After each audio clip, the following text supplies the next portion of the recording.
I thought this was an overall really great reading. It really actually encompassed a lot of what we already went over in class. But just for my personal reflection on it, I thought it really reflected a lot of what we talk about repentance in the church, where recently, like some ideas that I've been learning about repentance, where a lot like reconciliation, about trying to heal the past and trying to move on. And I think with both reconciliation and repentance, we imagine it being like a reset button, how everything will go back to normal or everything will be fixed and it'll be just like how it was. But instead, repentance is about bringing us forward into the future. It's about making us stronger and bringing peace and healing to something that has been hurt before.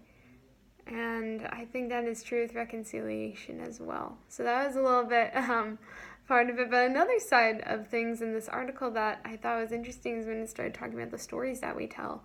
And I thought that was a good circle back to when we talked about storytelling and the problems of telling only one story, and also about self-justification in stories. But I thought that something that was brought up anew in this is that we can't only just listen to one story, and we need to remember not to justify ourselves. So I think overall, like the new thing with it is that when we are the victims and we're telling these stories, we need to make sure that we hear other people's stories as well. And going with the victim, oh, there was a remarkable quote in this. It really had me thinking. It goes, and victims are ordinarily so intensely absorbed by their own losses that they rarely understand the complexities and moral ambiguities their oppressors might have experienced in the past.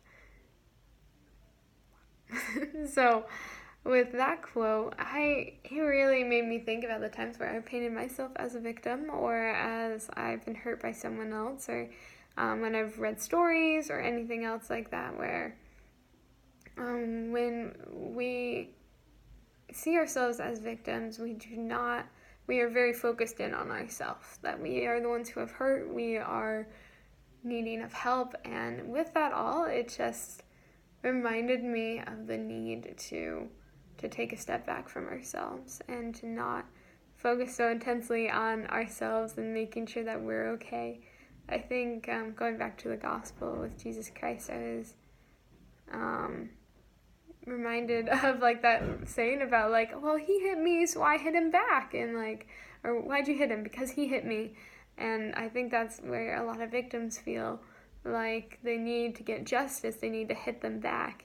And so going back to the gospel thing, where Jesus Christ, I think he's a great example of not hitting back, of some justice still needing to be made, but also seeing when he doesn't need to open his mouth and when he doesn't need to hurt back. So I thought that was a powerful lesson in that, and had me myself remembering. And then my final thing that I learned was the quote where it says, dealing with the real situation that helps to bring real healing. And I think this rounds about like why we tell true stories, why as victims we need to learn how to see other people, and why reconciliation is so important, that we need to get down to what is real instead of putting on a facade or trying to get what we want. It's all about and that's harmful. Actually, this is a really painful process, and it's difficult, and there's a lot of mixed messages with it, but I know that these things are possible and that it's worth it.